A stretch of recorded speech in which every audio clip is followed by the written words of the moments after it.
Right folks, welcome to this exciting video where you once again join me in the wild landscape of Scotland. And in today's adventure I'm starting beside the little hall of Airlie here. That's where I've parked, and basically I'm away to take a look at an ancient piece of history, which is a bit of mysterious history here on the land. It's one of these old standing stones which stands within one of these fields here, and I noticed it's still a stubble field. So today is a perfect adventure to go and have a look and document what history is there and what's left from an ancient time. Last year, or probably 2 years ago, I was at an ancient southern, which is like an Iron Age 500 BC underground cavern kind of area, and that's not far from here. And these ancient standing stones date from times even before that. So it's incredible to come along and like document them on these videos as we go on these adventures. I'm basically on my way back from the last adventure when I was trying to document that ROC bunker. Basically I've been all over the countryside already today trying to document that history, folks. That's how it is sometimes at the weekends. When the weather's like this, I want to explore as much history as possible. It's just stunning weather, perfect conditions with a bit of sunshine.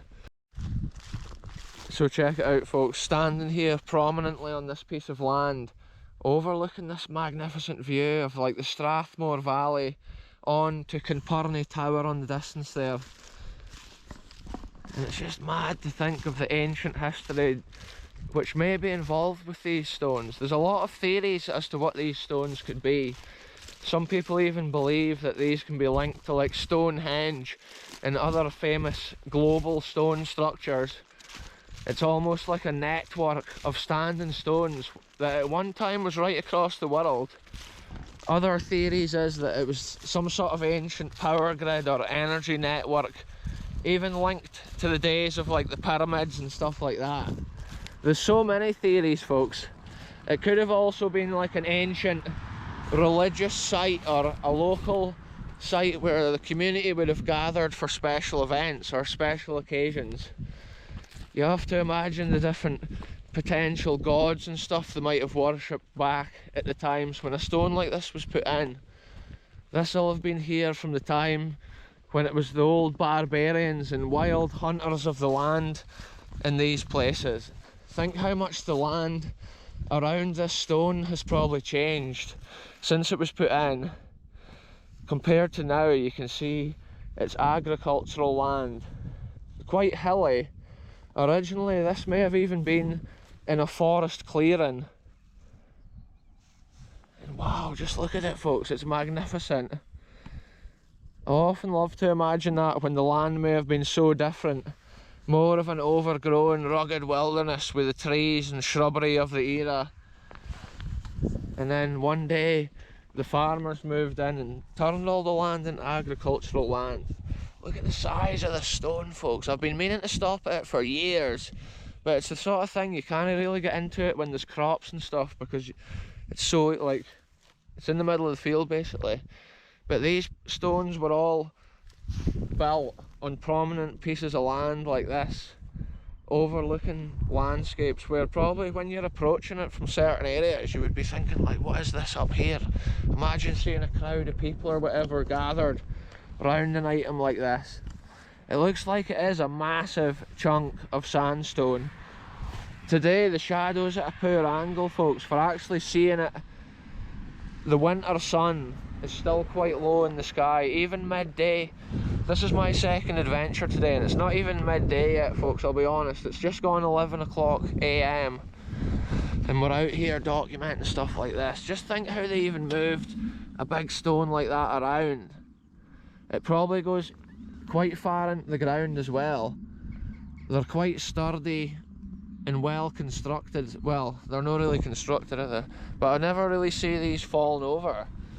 It's normally humans that would damage them or whatever. Sometimes some farmers move them to like the edge of the field or move them out of the field altogether back in the day.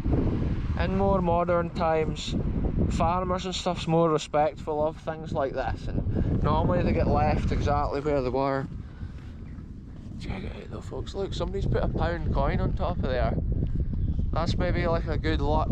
They've made a wish here at this stone See, even modern day people still have some beliefs and things about these stones. Things like this could mean different things to different people. I can see actually on my coat, I've still got this green mark here. That's from the last adventure where I walked into the edge of a tree as I was making my way through the lands. But you can just see how the wet conditions caused layers and layers of that licheny stuff on top of the stone. It almost looks like a grey stone, but actually underneath all that, it's the red sandstone finish, which is so special to see. I'm just trying to record it, but keep the shadow off it at the same time. Wow, what a crazy massive stone that is. I'll get a couple of photographs of it and then I'll get back to you folks.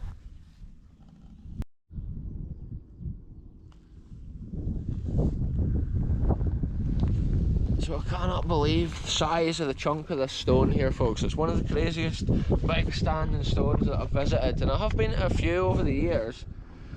Look at this, there's almost like marks on it there, look. It's actually a benchmark, look at that. There's an Ordnance Survey benchmark on here folks. That means if you look at the Ordnance Survey map, like maps, this will actually be marked on there with a dot saying BM. And that's right next to the Airlie Village here folks, so you'll get an exact pinpoint of where I am right now in the land.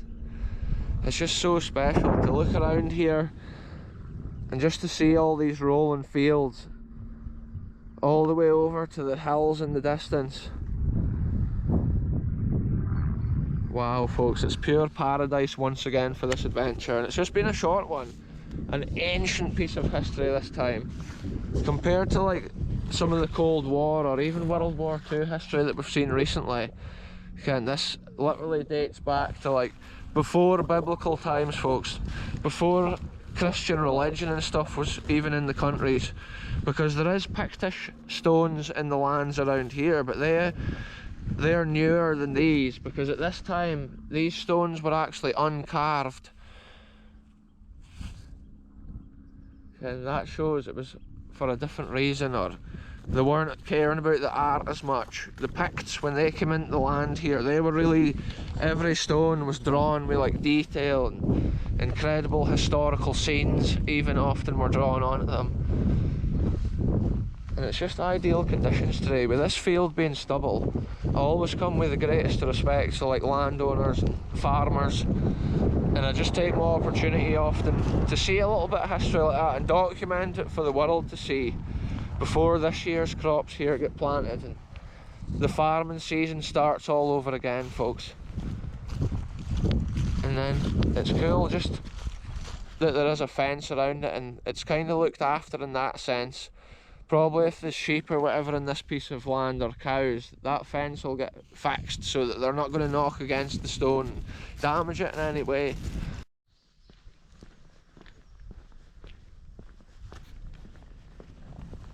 So this has just basically been, folks, another short video. It's just a postcard from Scotland, a little window into an ancient piece of history which still stands on the land as a scar or skeleton of the history from that ancient time. Probably could even be like 2,000 years ago. That's probably like a realistic year probably to put on a thing like that. It's probably no newer than that for sure. And it is just incredible the amount of theories people come up with for what those stones were actually there for or what they signify. But the truth is that nobody actually knows. People often study these sites and things and come up with their own theories, but that's all they ever are, they're theories folks. They're most likely obviously sites where local communities probably came to worship or gather at certain times. But it's just interesting often to think as well of all the different things that may have gone on there over the years. It's been cool to video it today for the world to see folks. Anyway, I'm just about back at the wee Airlie Hall, so I'll end this video here. Thanks very much for watching, and I'll be back with the next adventure wherever I end up going.